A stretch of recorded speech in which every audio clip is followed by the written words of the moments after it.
Hey, what is going on, boys? We're back with another prize pick video. If you are new to prize picks, use the referral code and they will match however much you deposit up to $100, and it'll help me out. I'll get a free $25 that I can use towards more bets. I'll go over last night. Ended up having 6 that I showed in the video. Gary Trent Jr. went over 17.5 points. Jacoby Potay got hurt in the second quarter, so didn't hit his point props. I did show Kelton Johnson over points, and then Wendell Carter Jr. over points. Those were the Wendell Carter, Kenton. I don't even know his name. But Johnson on the Spurs, and then Gary Trent Jr. all went over. Jacoby Potay and Fred VanVleet were the two losers that I had, and Otto Porter didn't play. So I ended up going 2, 3, and 1. Not a bad night. I had a huge night with all the tacos and everything. My account got up to like $120, and I have a crap ton of plays, and I pulled $50 out. So, very good on that one. But now I'm gonna go over what I have for tonight. So we're going to start off right here with Caris LeVert. Needs 20.5. Is averaging 14. 19 against the Pelicans, 10 against Charlotte, 10 against OKC, 14 against Dallas, and 17 against the Clippers. I see this as another under. We can go here and see who's in and who's out. So Caris LeVert playing the point guard is going to be guarded by Cole Anthony. Indiana's 3.5 point favorites, which is very surprising to me, but I don't know. I think this team has more talent than this team, but they're the favorites, so it's going to be a close game. Supposed to be decently high scoring, but I do think Caris LeVert is going to go under right here, and Prize Picks did bump him down to whenever I first wrote this down, he was at 21.5. But now at 20.5, still 30% in his last 10. Sorry, I was shaking my leg. Probably sounds stupid. And 32% all season. And versus Orlando, we'll show last season.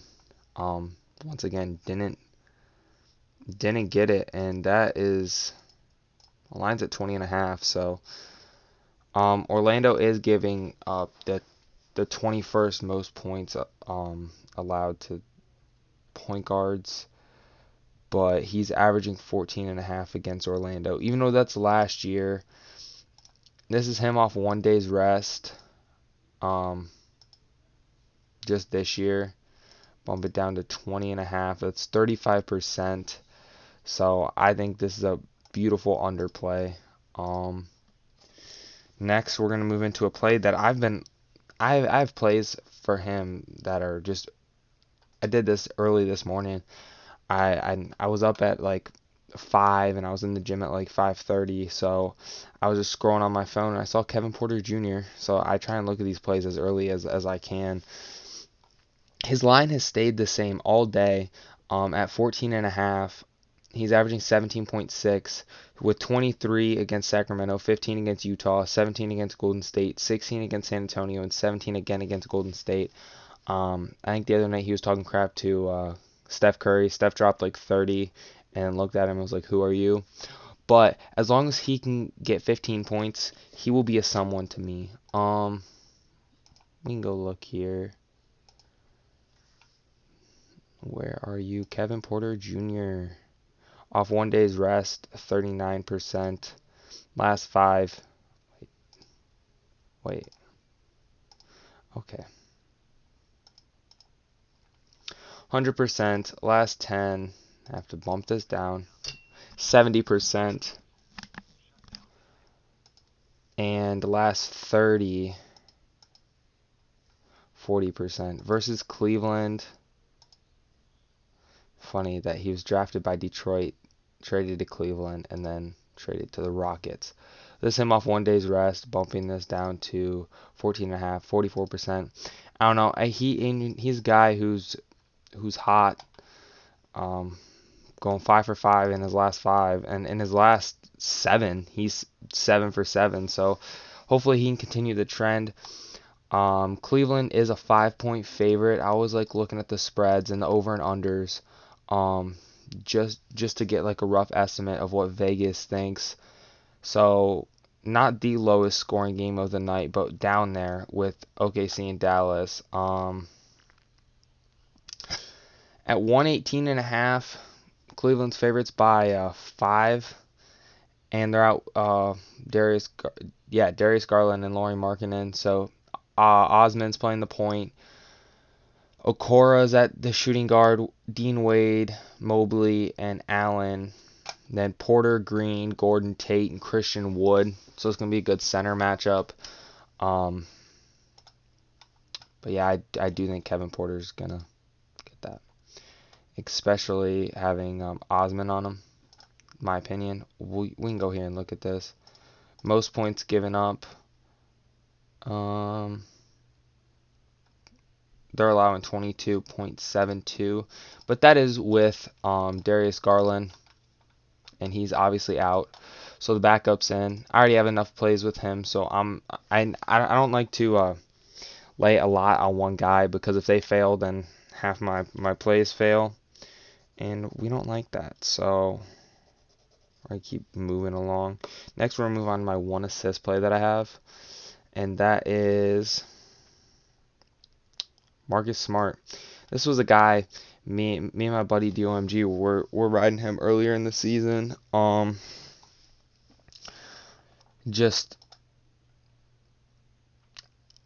think it's a good play. I mean, it's just me, and he's been a guy who's kind of been always reliable. Last 10, hold on, let me make sure, because okay, it is correct. Last 10, 60%. Obviously, last 5, 80%. Last 30, 60%. So I think that's pretty good. And he had 5 against Charlotte last game, but I think he can get one more for sure. Boston being a 5-point. Boston's favorites by 5.5, so they have to win by 6 to cover that. Over and under is 223.5. See who's in, who's out. Oh wow, Bull's on Boston. Did not know that. I wish he would have came to Detroit. Robert Williams, I need him to play. I do have him in a few plays of mine. Need some boards out of him. Kelly Oubre Jr. looks like he's playing. Gordon Hayward's out. But yeah, Marcus Smart right there. Starting. We're going to have LaMelo on him, so he's going to be passing a lot. And whenever you have talent like Jaylen Brown and Jason Tatum on your team, even Al Horford being the point guard, there's a lot of one-pass scores. We can even go here and check. Point guard, assists. And Boston lines up.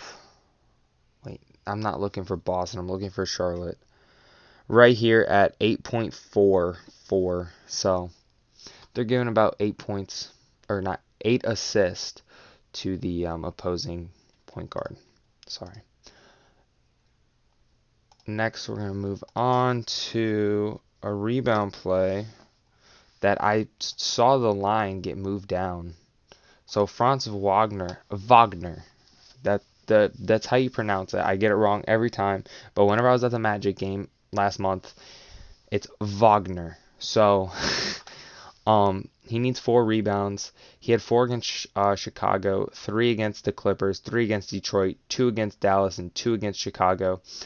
I'm going under here. As you can see, he's averaging 2.8 in his last 5. Total rebounds. Orlando, that first game right there. And Franz Wagner. So last 5, you can see, not cutting it. And we have to move this down because, thanks, Prize Picks. Last 10 at 4, 33%. And last 30 at 4 moves it to 56%. So I think it's a guy who's going to go under. And Indiana is the sixth best against allowing rebounds. So we can just go see who's in, who's out. Indiana has all of their. Nope, never mind. Jesus. Wow. Miles Turner, Domantas Sabonis, Malcolm Brogdon. Is that TJ McConnell? Yep. And TJ Warren, all out. This is one of those plays where I'm personally iffy, but it was, the numbers aren't lying there. So do your own research. I'm not saying that I'm from the future and I know what's going on, but just trying to play it strategic. Next, we're going to move on to Robert Covington under rebounds. So the guy I had January 31st, whenever I ended up going 6-1. So I had Covington right here at under 7 rebounds, and you see he only had 4 against OKC. So we're gonna ride this again against the Lakers.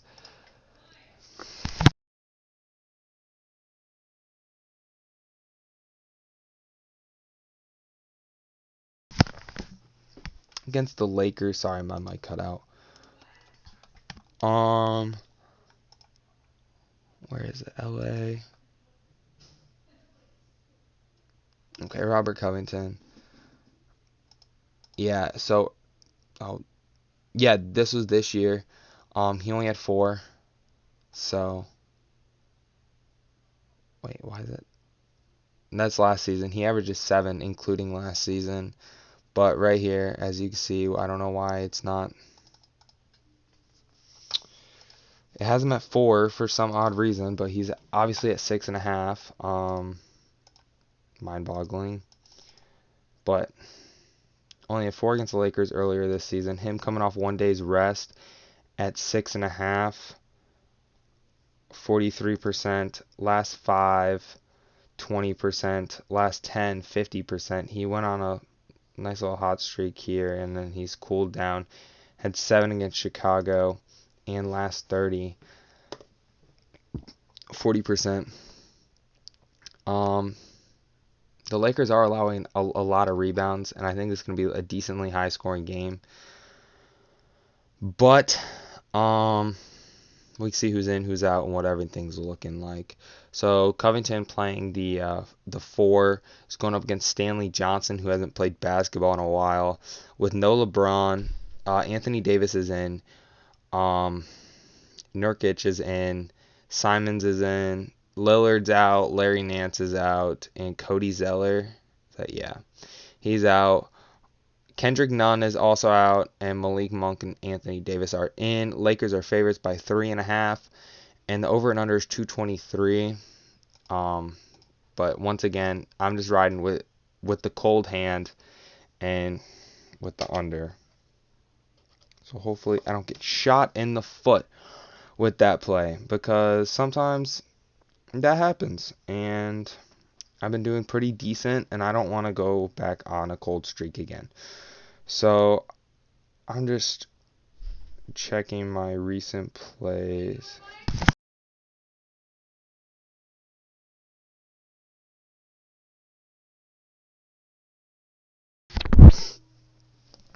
So I only have Robert Covington in one play here, but I'm going to ride with the next play and a guy who I saw something, and it said that his best skill is his rebounding ability. So Josh Giddey right here, going 80% in his last 5, averaging 8.8, needs 8 tonight. We can go here and check. Dallas is favorites by 12. The over and under is 206.5. Giddey playing the point guard, guarding Luka. Trey Mann at the 2. Aaron Wiggins at the 3. Lou Dort at the 4. And Earl at the 5. So Luka, Brunson, Finley Smith, don't know that guy, and Dwight Powell. Without Porzingis and Hardaway, without SGA, I think Giddey honestly may average a triple-double tonight. So I think it's just a good play. Giddey over. He had 12 against Portland, 10 against Indiana, 8 against Chicago, 5 against Cleveland, and 9 against Charlotte. As we can go here, I don't know why I didn't go here first. Where is it? OKC. OKL. Pretty stupid. But Giddey at 7.5. Last time he played, he averages 8.7 against Dallas, and we'll do it without Shy. Last time he played them without SGA, he had 13. In his last 5, he had 50% and averaging 9.8. Both those games he had 7. Dallas and Portland, he went off, but we'll take that off because even just with Shy, 80% there, last 10, 60%, and full season, 45%. I think that's really good. And he's just a guy that I love playing. So over, under, I'll do that for 5. I'm trying to slowly work that bankroll up. But yeah, that's the video. Thank you boys for watching, and we will be back with another PrizePicks video tomorrow. If you guys have any questions, anything, just feel free to leave a comment. And I'm slowly but surely working on a Super Bowl video. I'm trying to get all my props played in, and trying to figure out what's the best thing. I think there's going to be a lot of pressure on both these quarterbacks. So, thank you boys for watching, and peace out. If you're new around here, please like and subscribe.